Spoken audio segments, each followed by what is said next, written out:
اس میں ان کا ذاتی مفاد ہے، اس میں عوام کا مفاد نہیں ہے۔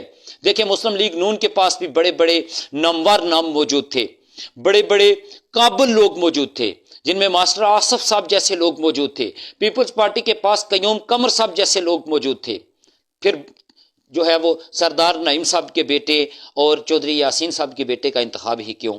یہ آپ نے سوچنا ہے، یہ آپ نے فیصلہ کرنا ہے۔ جب الیکشن کی بات ہوتی ہے تو سب سے پہلے یہی لیڈران جو ہے یہ کبھی برادری ازم کا درس دے رہے ہوتے ہیں، کبھی جو ہے وہ سیاسی مخالفین کو آڑے ہاتھوں لے رہے ہوتے ہیں، کبھی چوکوں اور چوراہوں میں کھڑے ہو کر اپنے انہی سیاسی مخالفین کے خلاف تقریریں کر رہے ہوتے ہیں، کارکنان کا لہو گرما رہے ہوتے ہیں۔ لیکن جب بات اپنے بیٹوں کی حد تک آ جاتی ہے، جب بات اپنے مفادات کی حد تک آ جاتی ہے، جب بات اپنے گھر کی سیاست تک آ جاتی ہے تو یہ سب کچھ بھول کر جو ہے وہ ایک جگہ اکٹھے ہو گئے، وہ ایک ہی جگہ پہ آ گئے۔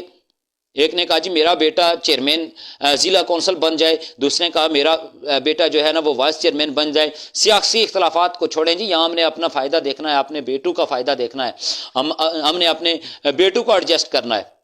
تو پھر یہ لوکل باڈی الیکشن کا کیا فائدہ کہ جس الیکشن سے ایک عام کارکن اوپر آیا، جس الیکشن سے ایک غریب بندہ الیکشن جیت کر آگے آیا، اوپر آیا، اگر اس کو یہ ایڈجسٹمنٹ نہیں مل رہی تو پھر ان الیکشن کا تو کوئی فائدہ نہیں ہے کہ اگر آپ نے اپنے خاندانوں کو ایڈجسٹ کرنا تھا، آپ نے اپنے بچوں کو ایڈجسٹ کرنا تھا، عام کارکنان کا آپ کو کوئی خیال نہیں، یا عام کارکنان کو جو ہے نا وہ آپ نے اسی طرح صرف ووٹ پہ ہی رکھنا ہے، تو پھر اس الیکشن کا تو کوئی فائدہ نہیں ہے۔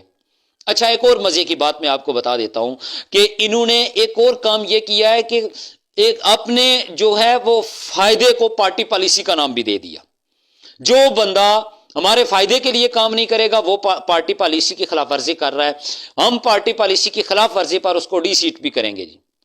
اب پیپلز پارٹی کے صدر چودھری یاسین صاحب ہیں، وہ کوئی بھی نوٹیفیکیشن کر سکتے ہیں۔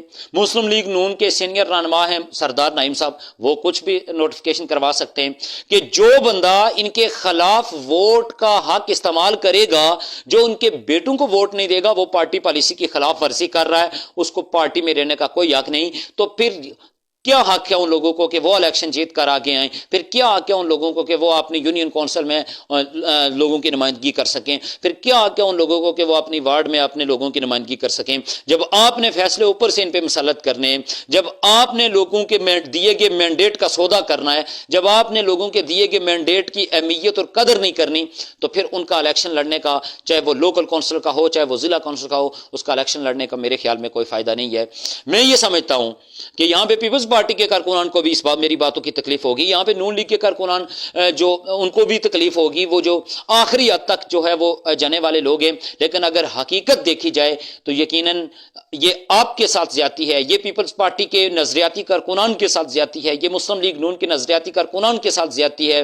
محبتیں اپنی جگہ، سب کچھ اپنی جگہ، لیکن حق بات ہمیشہ حق کی ہوتی ہے۔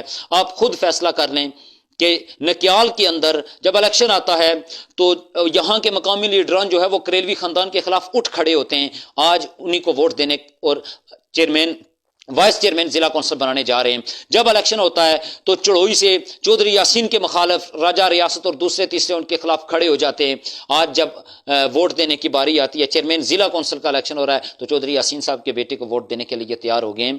اس کو آپ جمہوریت کہتے ہیں، یہ جمہوریت نہیں ہے، یہ جمہوریت کا جنازہ ہے، یہ امریت ہے کہ فرد واحد ایک سیاسی خاندان، دو سیاسی خاندان مل کر آپ کے لاکھوں ووٹوں کا سودا کر رہے ہیں۔ یہ جمہوریت نہیں ہے، اس کو آپ امریت سے بھی بدتر جمہوریت کہہ سکتے ہیں کہ جس میں دو سیاسی خاندان بیٹھ کر اپنے بیٹوں کی ایڈجسٹمنٹ کی بات تو کر لیں، لیکن ایک عام نظریاتی کارکن کا ان کو خیال نہ ہو، ایک عام نظریاتی ورکر کا خیال نہ ہو جو لوگوں کے ووٹ سے منتخب ہوا ہو، آپ اس کے ووٹ کا اوپر بیٹھ کے سودا کر دیں، تو یہ لوگوں کے ساتھ، یہ اپنے کارکنان کے ساتھ یہ زیادتی ہے۔ اس کو آپ پارٹی پالیسی کا نام نہ دیں، اس کو یہ کہیں کہ آپ ہمارے فائدے کے لیے جو ہے ہمیں ووٹ دیں، اس میں ہمارا فائدہ ہے، میرا بیٹا ضلع کونسل کا چیئرمین بن رہا ہے، میرا بیٹا ضلع کونسل کا وائس چیئرمین بن رہا ہے، ہم آپ کو بھی ساتھ لے کے چلیں گے۔ آپ یہ کہیں، آپ اس کو پارٹی پالیسی جو ہے وہ نہ بنائیں کہ یہاں پہ پارٹی پالیسی کی خلاف ورزی ہو جائے گی، آپ اس کو فوراً جو ہے وہ نوٹس جاری کر دیا، جناب کی شوکاز نوٹس، آپ کی جواب طلبی ہوگی۔ تو یہ خدا را یہ سیاسی کھیل بند کریں ان کارکنان کے ساتھ، اس غریب عوام کے ساتھ، یہ جو آپ سیاسی کھیل کھیل رہے ہیں اس کو بند کریں۔ دوسری طرف یہ بھی دیکھا گیا ہے کہ پی ٹی آئی کے رہنما چودھری رفیق نیر صاحب، ان کا بیٹا بھی چیئرمین کا امیدوار ہے، یہ بھی زیادتی ہے، چونکہ رفیق نیر صاحب ممبر اسمبلی ہیں تو ان کا بیٹا جو ہے وہ اگر چیئرمین ضلع کونسل ہوگا تو باقی جو لوگ جیت کر آئے ہیں وہ کس لیے آئے ہیں؟ پھر ان کا کیا جو ہے وہ قصور ہے کہ وہ انہوں نے الیکشن جیتا ہے؟ ان کو الیکشن جیتنے کا کیا فائدہ ہے؟ پھر اس سے بہتر تھا کہ وہ الیکشن لڑتے ہی نہ۔ بہرحال آپ نے یہ فیصلہ کرنا ہے کہ کیا پیپلز پارٹی کے کارکنان کے ساتھ پیپلز پارٹی کے وہ ضلع کونسل جو الیکشن جیت کر آئے ہیں کیا ان کے ساتھ یہ زیادتی نہیں ہے؟ مسلم لیگ نون کے وہ کارکنان جو مسلم لیگ نون کے نظریاتی کارکن ہیں، وہ ممبر ضلع کونسل جو الیکشن جیت کے آئے ہیں، کیا ان کے ساتھ یہ زیادتی نہیں ہے؟ فیصلہ آپ نے کرنا ہے، رائے آپ نے دینی ہے۔ دیکھیں میرے اس پروگرام سے چودھری یاسین صاحب کی صحت پہ کوئی اثر نہیں پڑے گا، نہ انہوں نے اپنے بیٹے کے کاغذات واپس لے لینے ہیں۔ سردار نعیم صاحب کی صحت پہ کوئی اثر نہیں پڑے گا، نہ انہوں نے اپنے بیٹے کے کاغذات واپس لے لینے ہیں۔ لیکن بات یہاں پہ عام کارکنوں کی ہے، بات یہاں پہ حق اور سچ کی ہے۔ انہوں نے اپنے بیٹوں کو ایڈجسٹ کر دینا ہے، لیکن جو ضلع کونسلر منتخب ہوئے ان کے بیٹوں کا کیا ہوگا؟ جو ضلع کونسلر منتخب ہوئے وہ بھی تو کسی کے بیٹے ہیں، وہ بھی تو کہیں سے الیکشن جیت کے آئے ہیں، وہ بھی تو عوام کا مینڈیٹ لے کر آئے ہیں۔ ان کا کیا قصور ہے؟ ان کے لیے کیا ہے؟ آپ اپنے بیٹوں کو ایڈجسٹ کر رہے ہیں۔ وہ جو بیٹے جو ضلع کونسل کا الیکشن جیت کر گئے ہیں، وہ چڑوئی سے ہوں، وہ کھوئرٹا سے ہوں، وہ نکیال سے ہوں، وہ راج محل سے ہوں، وہ سینسا سے ہوں، ان کا قصور بتائیں، ان کا قصور کیا ہے؟ یہ فیصلہ آپ کارکنان نے کرنا ہے۔ یہ مسلم لیگ نون کے کارکنان یہ فیصلہ کریں گے، یہ پیپلز پارٹی کے یہ کارکنان فیصلہ کریں گے۔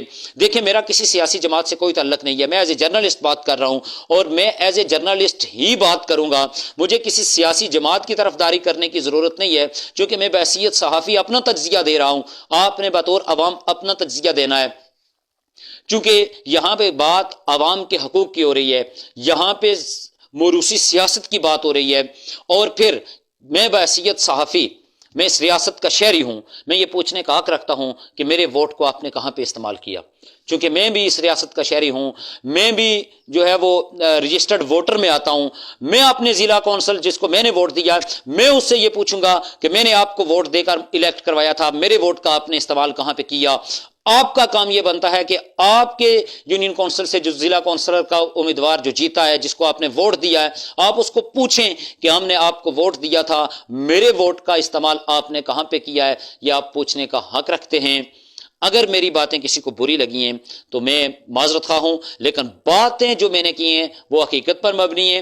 اس سے اگر آپ راضی رہتے ہیں یا ناراض رہتے ہیں، اس سے میری صحت پہ کوئی اثر نہیں پڑتا، لیکن وہ کہتے ہیں کہ تھوڑا نہیں پورا سوچئے۔ اگر یہی جو ہے وہ سیاسی جمہوریت ہے، سیاسی خاندانوں کو نوازنا، اپنے بیٹوں کے ایڈجسٹمنٹ کرنا، تو ایسی جمہوریت پہ تھو ہے۔